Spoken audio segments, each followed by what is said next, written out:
Tout pour investir, le déchiffrage. Alors c'est le gimmick de Jean-Pierre Petit qui intervient très très souvent sur cette antenne, c'est les taux. C'est la clé de tout et c'est la clé du moment. Mathias Bacchino, Trade Republic, bonjour. Bonjour Antoine. Merci d'être avec nous, ainsi que Gustave Sanden de Colbert. Bonjour Antoine. Bonjour. Donc voilà, les taux longs, que ce soit les taux longs, les taux courts, là on est sur des points de tension, il y en a un petit peu partout. Très peu de réactions finalement. On voit que du côté de... On se disait avant 4,5, 4,6 sur le 10 ans américain, ça fait toujours réagir Donald Trump. Là, pour l'instant, on a l'impression que c'est le cadet de ses soucis.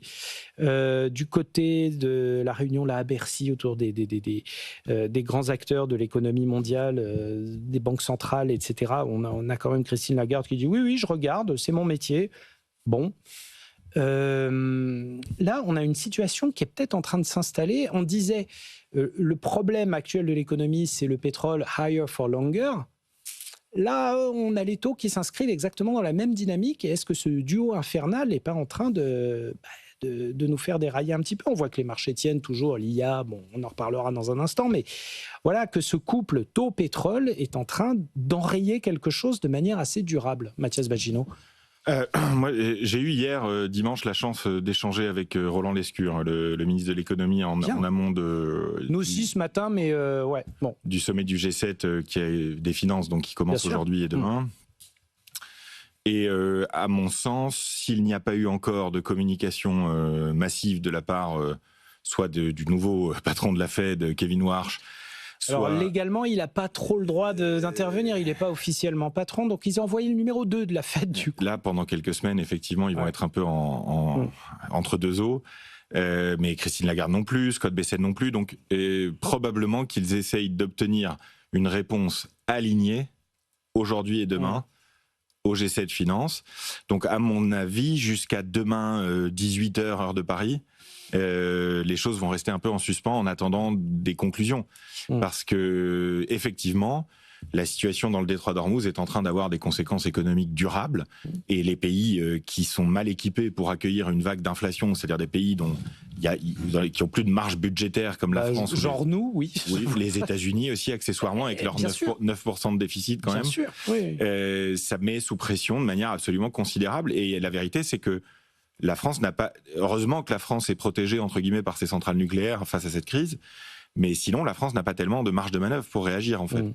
Donc, le schéma qui est en train de se mettre en place, c'est celui d'une généralisation de l'inflation à d'autres secteurs de l'économie, d'une perturbation de plus en plus importante des chaînes de production mondiale et d'un retour de l'inflation et ensuite d'une baisse de la croissance, ce qui met les banques centrales sous pression à un moment où plusieurs économies du monde sont très endettées. Moi, j'appelle ça la triple claque de vendredi. C'est-à-dire que vendredi, les marchés ont pris, et l'économie mondiale ont pris 3 claques. La première, c'est l'absence d'impact de la visite de Donald Trump en Chine, qui a été une stabilisation de la relation, des bases pour la suite, mais qui n'a rien donné de très concret tout de suite. La deuxième claque, c'est évidemment l'inflation à 3,8 en avril aux États-Unis, qui a été une mauvaise nouvelle. Et la troisième, c'est l'absence totale de progrès sur le front iranien. C'est très, très inquiétant qu'on n'ait toujours aucune piste pour sortir de ce blocage du détroit d'Ormuz, qui est en train de devenir... Le signe noir des signes noirs, quoi. Je ne sais pas si le signe noir avait une évolution Pokémon, comment on l'appellerait, mais c'est vraiment cauchemar, là. Ouais, il faudrait que je regarde un peu ce que Saxo Bank avait fait en début d'année, mais je crois que ça, c'était pas prévu, hein, là, franchement. Alors oui, je pense que là, et je dois dire que moi, c'est mon erreur d'analyse principale depuis le début de cette crise. J'avais dit au début de cette crise avec d'autres que cette guerre ne pouvait pas durer.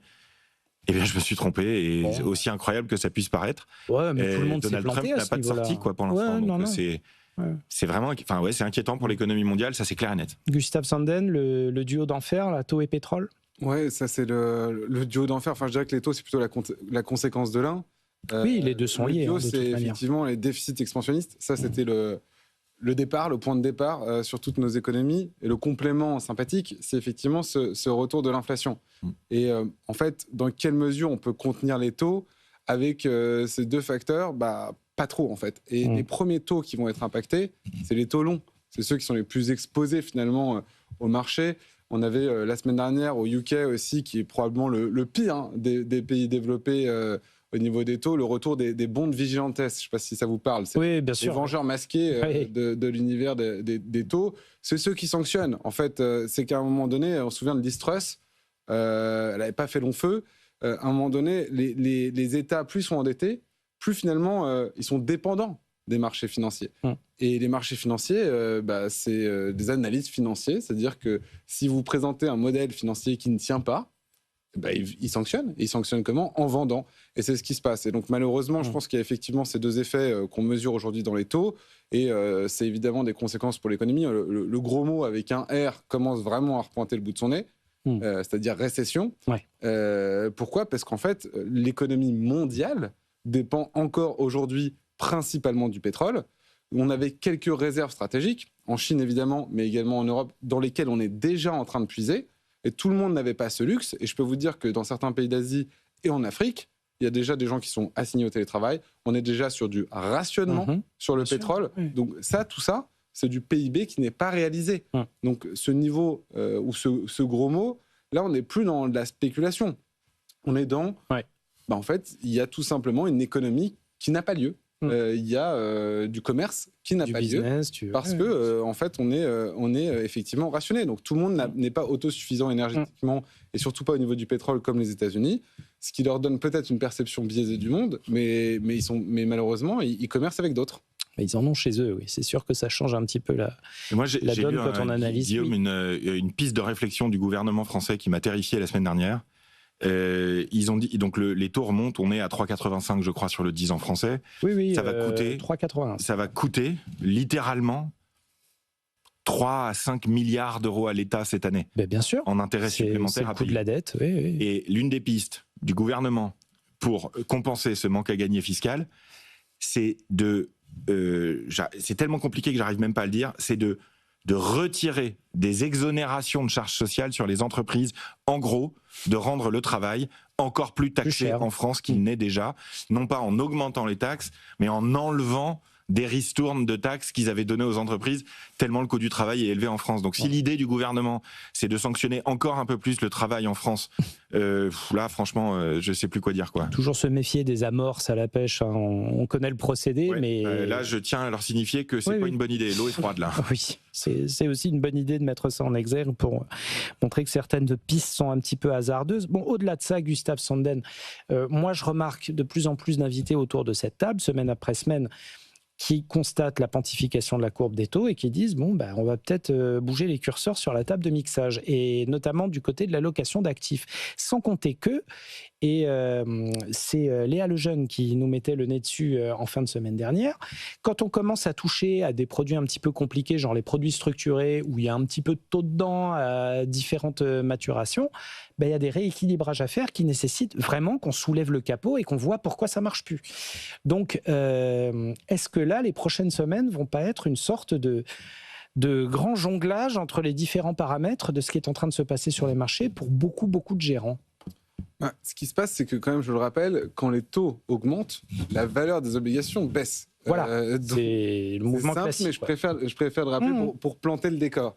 Et en fait, accessoirement, la conséquence de cette baisse des actifs, c'est effectivement du coup une hausse des taux, donc de la rémunération de ceux qui y investissent. Et finalement, l'intérêt pour vous d'aller vous exposer à des actifs plus risqués, c'est d'avoir une prime de risque qui soit attractive. Et donc là, on est dans un marché où, d'un côté, les marchés actions ont explosé à la hausse, et en particulier les valeurs de croissance, avec pour autant des espérances de cash flow qui sont au plus bas depuis 10 ans pour les hyperscalers, parce qu'elles dépensent de plus en plus, ou elles investissent de plus en plus. On verra si c'est profitable, mais en tout cas, le cash flow immédiat, il est plutôt en baisse. Et de l'autre côté, effectivement, une rémunération des actifs, c'est comme ça qu'on l'appelait dans le passé, en tout cas les actifs sans risque, les obligations d'État américaines, qui est de plus en plus haut.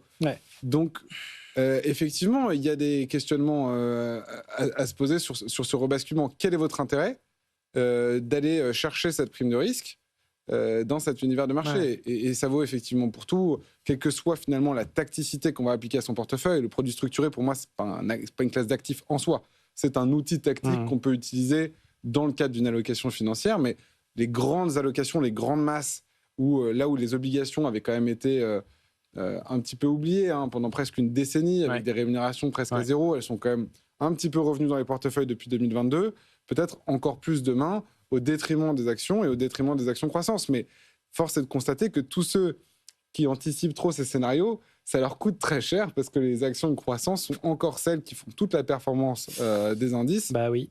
Et plus que jamais. Là, il y a un indice qui s'appelle le S&P Growth, donc le S&P Croissance, comparé au S&P Low Vol, donc les acteurs de faible volatilité. On a tout simplement, là, sur les 6 dernières semaines, donc je vous parle vraiment de l'actualité récente, on a tout simplement atteint la surperformance maximum historique. 24% de plus pour le S&P Croissance que le S&P Low Vol.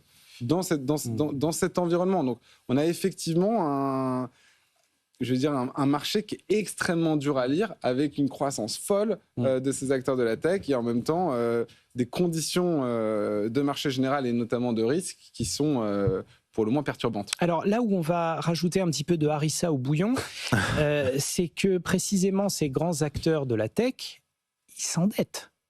Et puis pas qu'un peu, pour financer leur croissance externe. Donc là, est-ce qu'on n'a pas... Alors, soit une sorte de tempête parfaite avec un serpent qui se mord la queue, ce qu'on reproche souvent d'ailleurs à l'écosystème high-tech, soit finalement un nouvel ordre mondial où en fait on va plus faire confiance à Google en lui prêtant de l'argent qu'à un État souverain. Qu'est-ce que vous lisez là-dedans, Mathias ? En fait, pour le moyen terme, j'entends, hein, pour le moyen terme, ce qui est important, c'est est-ce que ces entreprises qui ont investi tout cet argent vont être rentables ? C'est-à-dire, est-ce que ces entreprises vont réussir à rentabiliser ? Et il y en a quelques-unes, Google, Amazon, entre autres, qui avaient bien rassuré ces derniers temps en publiant des résultats colossaux, entre autres au premier trimestre. Sauf que, quand on regarde dans le détail, c'est un article du Financial Times qui a attiré mon attention en fin de semaine dernière.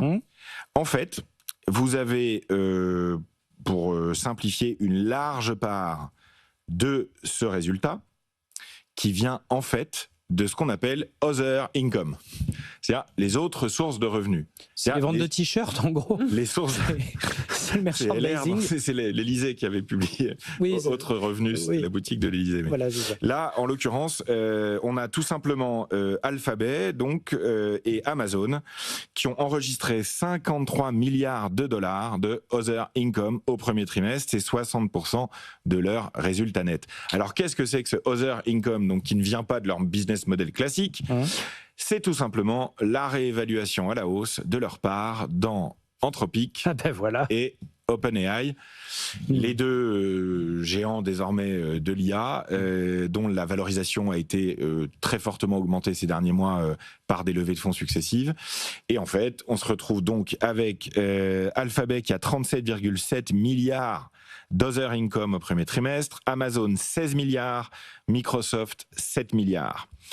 Tout en sachant que OpenAI et Anthropic, dont la valorisation a augmenté, ce qui revalorise le résultat net des hyperscalers, représentent à peu près 50% du carnet de commandes, du cloud, d'Oracle, Alphabet, Amazon et Microsoft. Voilà le cercle fermé. Voilà. Donc c'est un enjeu qui est absolument considérable et on peut dire assez simplement finalement que tant que OpenAI et Anthropic, donc ChatGPT et Claude, se développent, ont des revenus, grandissent, voient leur valorisation augmenter, un jour font une IPO, et si ces deux entreprises-là continuent de se développer efficacement, pour les hyperscalers, il n'y aurait pas de conséquences.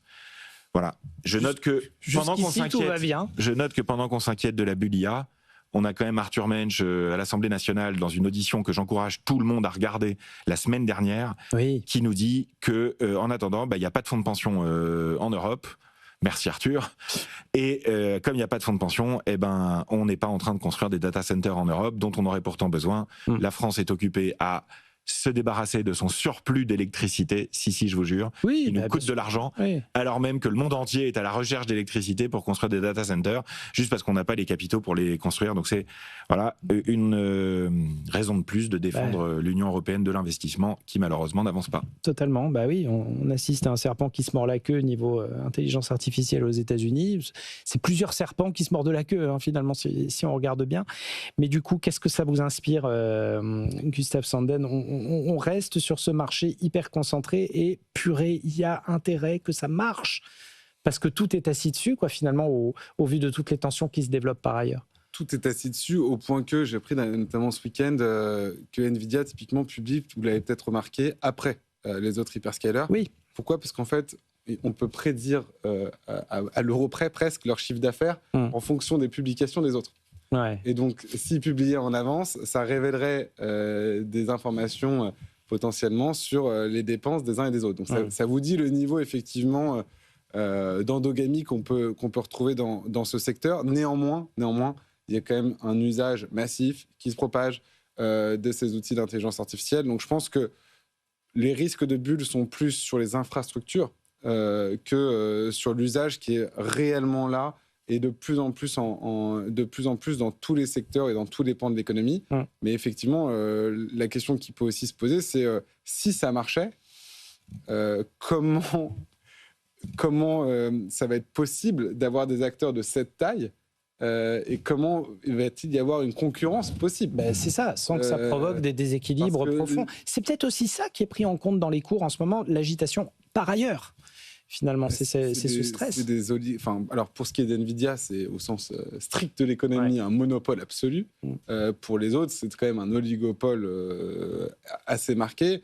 Et effectivement, quand on voit la taille qu'ils ont dans les indices, ça vous donne une bonne idée de effectivement ce qu'il va falloir faire demain pour aller les concurrencer. Donc leur seul espoir presque, ou le seul espoir pour créer une concurrence saine, c'est qu'effectivement il y a une forme de vétusté. Mais donc la concurrence supposerait effectivement des grosses revalorisations de ces différents acteurs qui, vous le rappeliez juste avant, continuent de s'endetter, y compris chez nous. Mais preuve que les choses marchent et qu'on reste aussi dans cette évolution permanente. On a eu cette très belle introduction en bourse la semaine dernière à Wall Street de Cerebras qui conçoit des cartes graphiques géantes qui sont les seules à pouvoir concurrencer à peu près Nvidia selon les analystes. Et donc voilà, il y a de l'émulation, ça bouge aussi techniquement et au-delà de la disruption, il y a aussi de la valeur qui se crée. Le titre a gagné 75% lors de sa première journée de bourse. Merci infiniment d'avoir commenté cette actualité encore brûlante. Mathias Bacchino, Trade Republic, Gustave Sanden de Colbert. Merci, bonne semaine à vous deux.